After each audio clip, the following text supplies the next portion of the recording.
Noong nag-boses saxophone siya dito sa tanghalan, nag-trending sa iba't ibang social media sites ang performance niya. Kaya heto na po panoorin natin ang kampiyon journey ng pambato ng Ginayangan, Quezon, Chito Ricafrente. Chito, you have 11 stars! Ikaw po ng ating kampiyon! Chito, meron kang 12 stars, ikaw pa rin ang kampiyon ngayon! Nang makapasok ako sa Grand Finals, hindi ko inaasahang bubuhos ang suporta ng mga taga-Ginyangan Quezon sa akin. Tawag nila sa akin, human saxophone.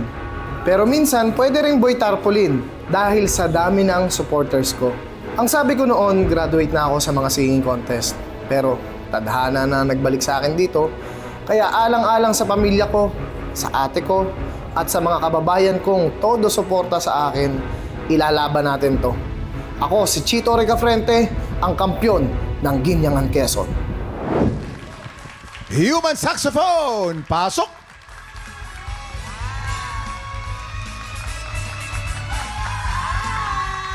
Hello, Chito! Kuya, hello po, mamang. Kumusta ka? Ayos naman po. Aba naman. Alam mo, Chito, napakaraming humanga sa kakayahan mong gayahin ang tunog ng saxophone. Sample nga. Sige po. Ayan, sige. Try mo.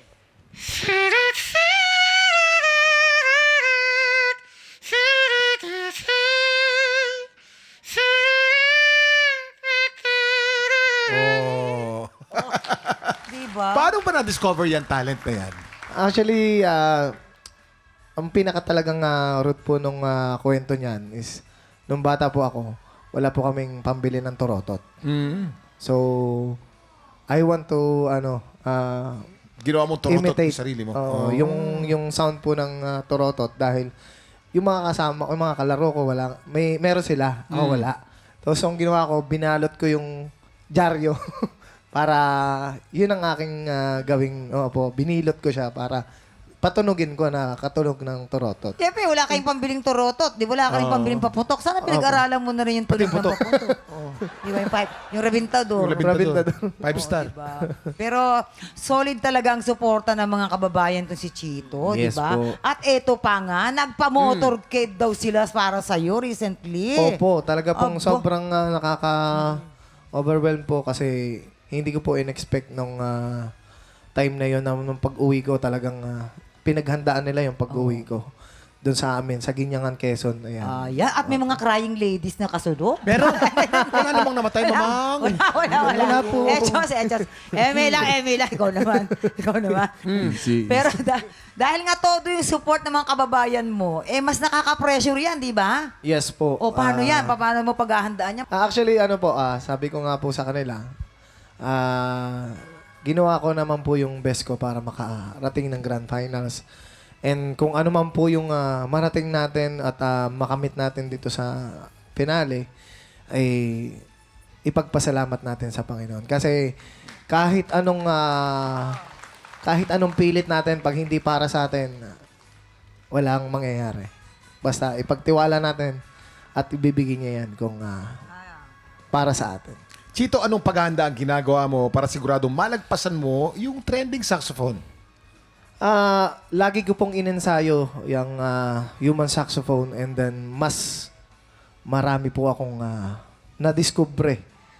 Kumbaga, mas lalong pabibilibin natin ang mga katiktropa natin na mas may ipakita ko pa yung hindi lang sa pagkanta. Meron po tayo yung hidden talent natin ay mas ma-enhance natin sa darating pong Grand Finals. Oo. Pero Chito, bakit importante ikaw ang manalo sa Grand Finals? Ang laban ko ay para sa kapatid ko. Kasi yung kapatid ko po, lately, alam ko napapagod na siya sa chemotherapy niya. So, uuwi ng Quezon, pupunta sa amin sa Batangas. Yung hirap niya, alam kong nakikita ko na hindi kasi biro po yung yung cancer. pinagdadaanan niya. Kaya sabi ko, lalaban tayo. Kasi, eto na nga Kaya ako sumali dito. Kasi, gusto ko encourage siya. Gusto kong palakasin yung loob niya. Hindi lang, syempre, nagsabi ako sa mga anak ko, sa asawa ko, na gusto kong lumaban para kay ate.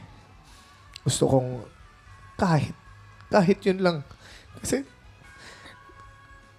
dumating po sa time, kuya, mamang, halos manlimos po ako sa mga kakilala ko. Para lang mapagamot yung ate ko. Kaya lang, wala talaga. Sabi ko, kung ano na lang yung alam ko na way para matulungan siya, yun na lang yung gagawin ko.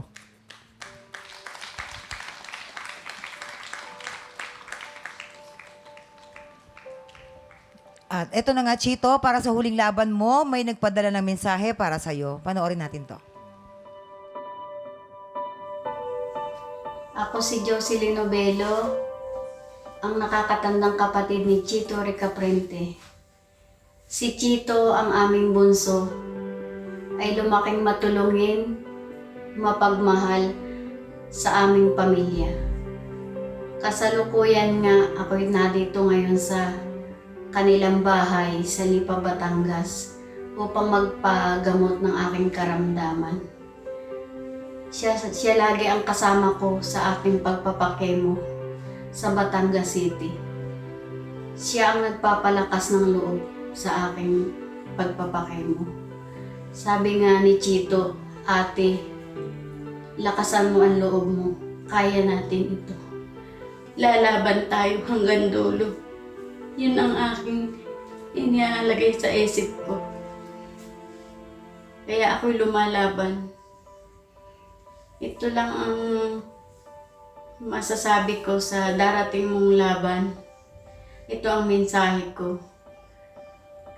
Na ibigay mo lang yung the best mo. Andito lang kami ng iyong pamilya. Nakasuporta sa iyo. Sa darating mong laban. Mahal na mahal ka namin. Andyan si Papa God. Maraming salamat. Chito, napakabuti mong kapatid. Ano ang mensahe mo sa ate mo? Ate, alam ko napapagod ka.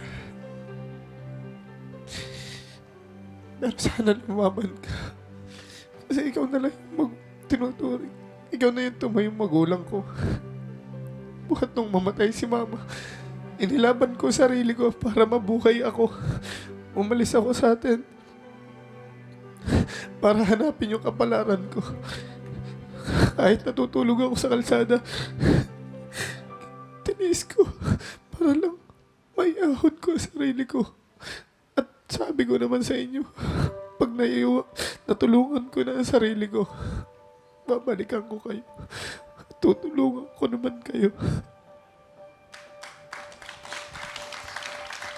Chito, good luck sa Grand Finals. Excited na kaming mapanood ang duet showcase mo. Maraming salamat po, Kuya Kim, Mamang. Tutok lang mga tiktropa dahil matinding rakrakan ang hatid sa atin ni Chito at Lance sa pagbabalik ng tanghalan ng kampiyon dito sa TikTok! TikTok!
Pinanood mo hanggang sa dulo itong video na ito?